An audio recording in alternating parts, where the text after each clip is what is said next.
News on the Hour, sponsored by Progressive Insurance. I'm Deborah Rodriguez. The Labor Department is flashing a new warning sign in brand new numbers from the Bureau of Labor Statistics. CBS News business analyst Jill Schlesinger. The government said the economy produced 22,000 jobs.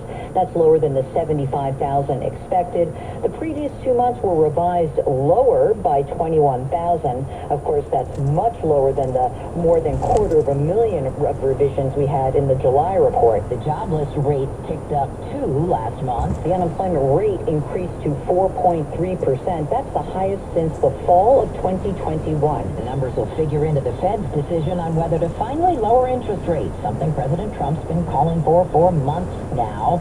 The Fed is scheduled to meet later this month. Don't call it the Defense Department for much longer. CBS's Linda Kenyon says Mr. Trump's expected to sign a directive today, reverting back to a name that stood for 150 years. The executive order renames the Department of Defense as the Department of War as a secondary title. President Trump's order also authorizes the Secretary of Defense, the Department of Defense, and all officials to use secondary titles like Secretary of War and Deputy Secretary of War in all official correspondence. It became the Defense Department shortly after World War II. The District of Columbia is taking the Trump administration to court over the president's order that sent National Guard troops into the nation's capital.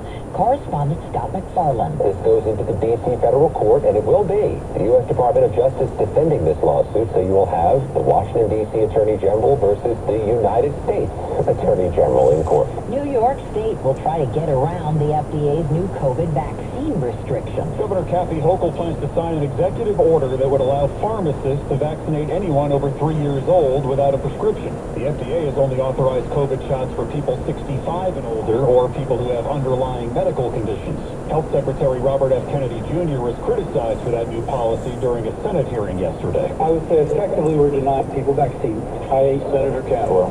You're wrong. California, Oregon, and Washington are forming an alliance to issue their own vaccine recommendations. Michael Wallace, CBS News. A worst-case scenario becomes a reality in the NBA.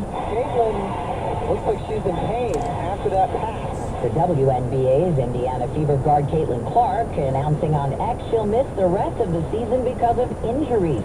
Clark hasn't played since July 15th. In her X post, she says disappointed isn't a big enough word to describe how she's feeling. Dow futures down 33. This is CBS News. Well, that's today's news. I didn't hear any good news, did you? I didn't think so. I guess it's all about perspective. The glass is half full.